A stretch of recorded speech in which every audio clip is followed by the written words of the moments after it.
Masechet Kiddushin, traité Kiddushin, Daf Samechet, feuille numéro 68, nous sommes à la feuille 67, à la dernière ligne.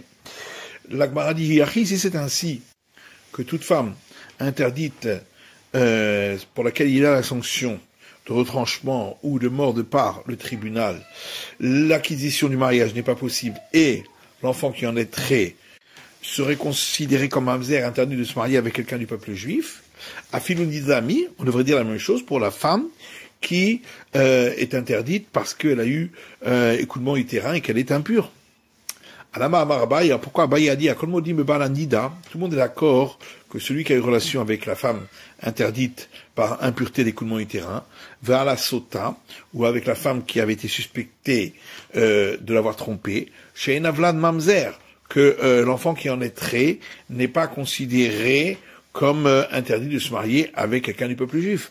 Amar Reskia dit Amar Kha, car le verset dit Utehi nidata alav, verset dans Lévitique, et sera son impureté d'écoulement utérin sur lui. Pourquoi c'est marqué sera?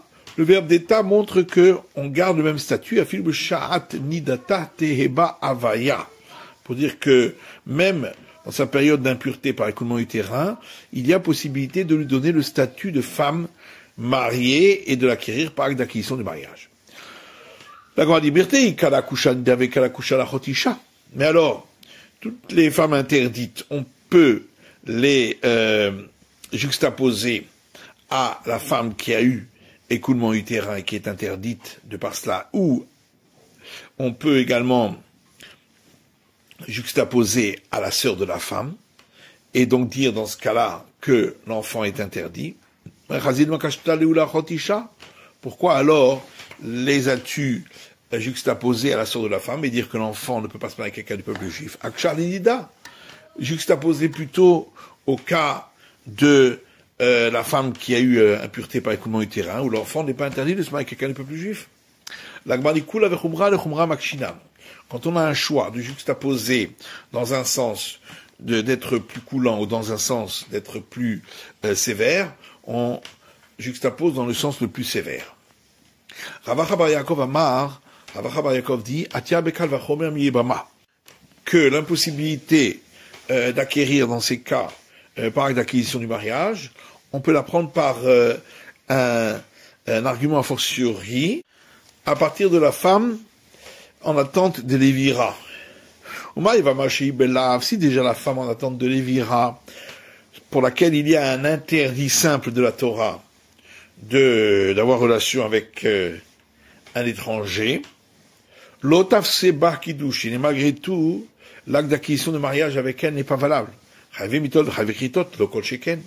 Dans le cas où l'interdit de relation est punissable de mort de par le tribunal ou par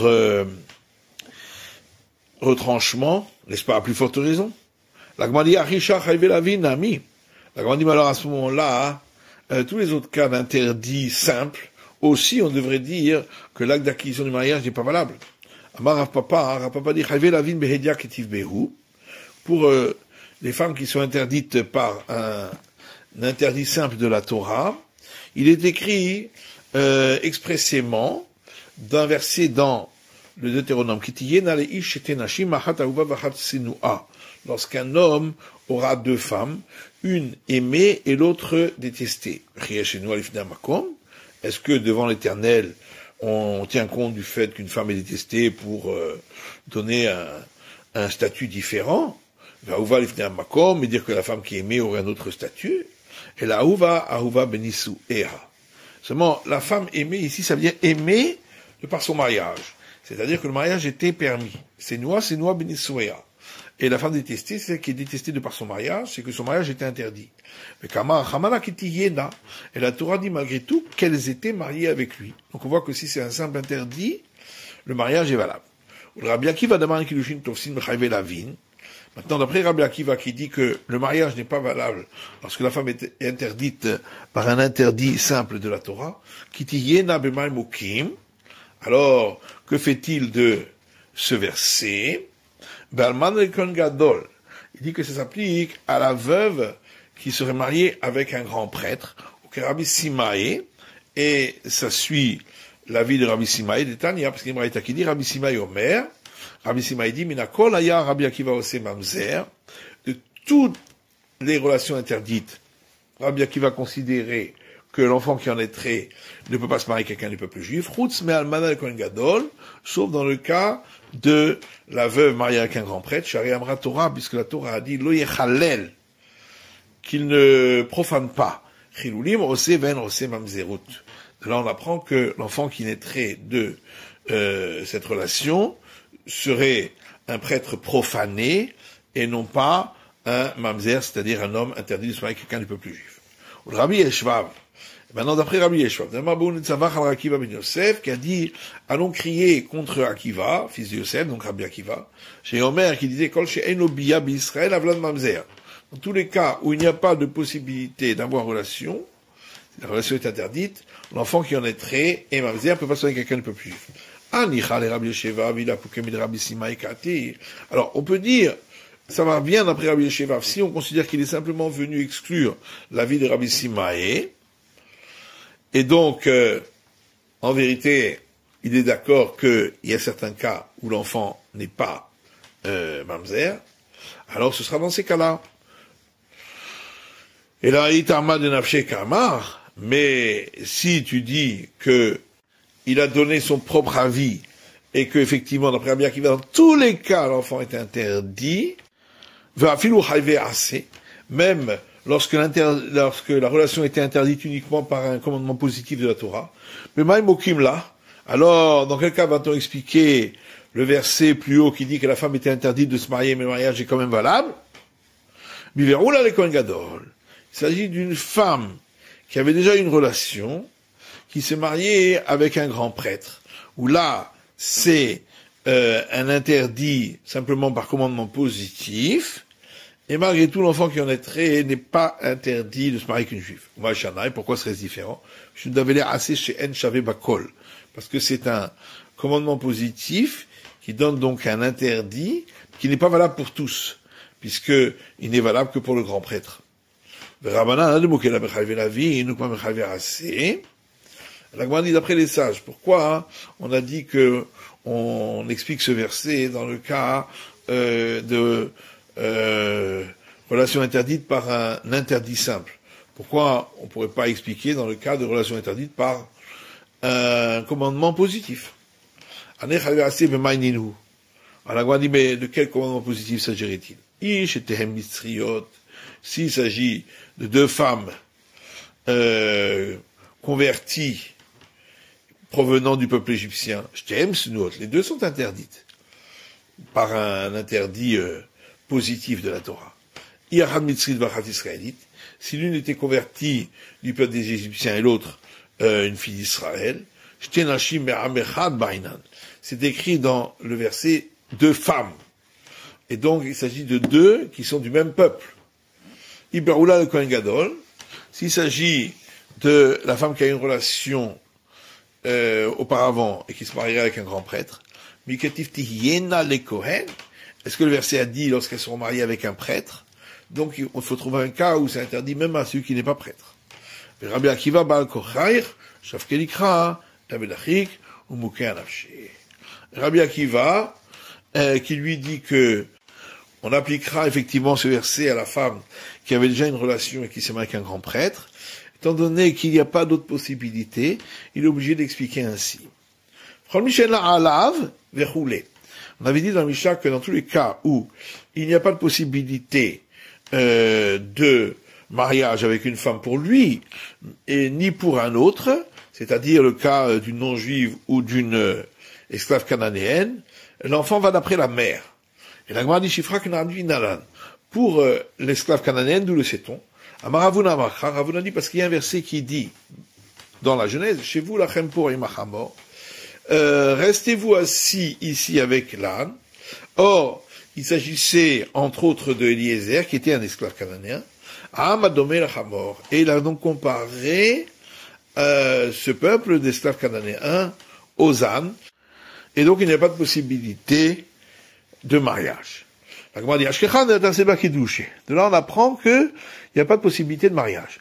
Tout sait-on que l'enfant va d'après la mère. Parce que le verset dit dans l'Exode,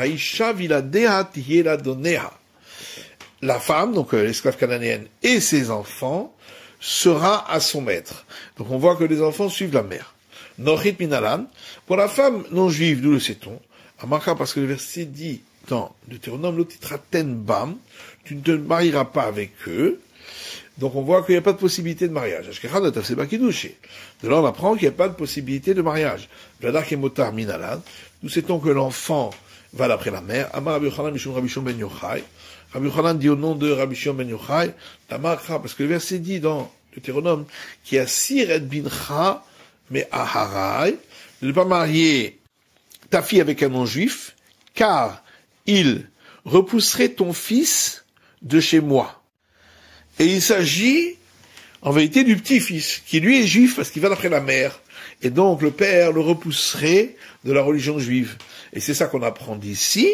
Bincha, abam israélite karo bincha. Ton petit-fils qui vient de ta fille qui est juive est appelé ton petit-fils.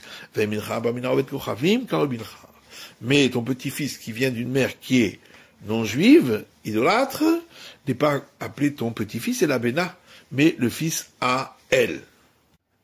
Amar Ravina, et Ravina dit, on apprend Ben Bitra Bamina Ovet Kochavim, que le fils de ta fille, dont le père était un idolâtre non juif, Karouy Bincha, il était appelé ton fils.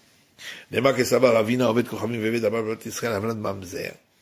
Est-ce que Ravina pense que un non juif ou un esclave qui se sont mariés avec une fille d'Israël, l'enfant serait juif, mais mamzer ne peut pas se marier avec quelqu'un de peuple juif? L'Agma répondait, il est kasher loavé, il n'est pas considéré comme absolument kasher, ayant une aptitude totale, mais mamzer loavé, il est quand même pas considéré comme un mamzer qui ne peut pas se marier avec quelqu'un du peuple juif, pas sous le micré. Il est appelé simplement quelqu'un qui a une certaine aptitude, mais il pourra se marier avec quelqu'un du peuple juif. Et l'Agma dit, mais ce verset qu'on a rapporté du Deutéronome est écrit concernant les 7 peuples cananéens. Chez Arumot Minalan, d'où le sait-on pour les autres peuples? Amakra, c'est parce que le verset dit qu'il y a sir et bincha, car il repousserait ton fils, le rabot kol amesirim. Donc de là, on inclut dans tous les cas où le père est non juif et qu'il repousse ta descendance pour aller vers une autre religion. Rabbi Shimon dit, mais ça c'est uniquement bon d'après Rabbi Shimon, qui lui explique les raisons du verset. Et là, le Rabbanan Maïtama, mais pour les sages alors, d'où on l'apprend, Amakra, parce que le verset dit, dans Deutéronome, concernant la belle captive qui a été convertie, qu'après la conversion, tu pourras avoir une relation avec elle, et devenir son mari, Miklal de Meikara, la Tafseba, Kiddushin. De là, on apprend que, auparavant, il n'y avait pas de possibilité de se marier avec elle, avant la conversion. Ashkechan, la Tafseba, Kiddushin. De là, on apprend que le mariage n'est pas valable. Et d'où sait-on que le fils, suit la mère? Parce que le verset dit qu'il y a dans les Ish, Veyal Doulo, lorsque un homme aura de femmes, etc., ils vont lui donner naissance. Chaque fois qu'on peut appliquer les termes lorsqu'elles seront ces femmes, ce sera écrit, on pourra dire la suite du verset, et lui donneront naissance pour lui. Mais dans tous les cas où on ne peut pas dire sur ces femmes-là qu'elles peuvent se marier avec un juif, donc elles ne peuvent pas se marier avec un juif, on ne pourra pas appliquer non plus le terme et elles auront donné naissance pour lui, parce que l'enfant n'ira pas d'après le père, mais d'après la mère. Yarishif Kanami, alors à ce moment-là, on peut le déduire également pour l'esclave cananéenne. Et Nachinami, on dit effectivement, et là, Isha Viladeati, la donné la Mali. Mais alors, qu'est-ce qu'on apprend de ce verset qui a dit, la femme et ses enfants seront pour son maître? C'est la fin de la feuille numéro 68 du Daf Samachet.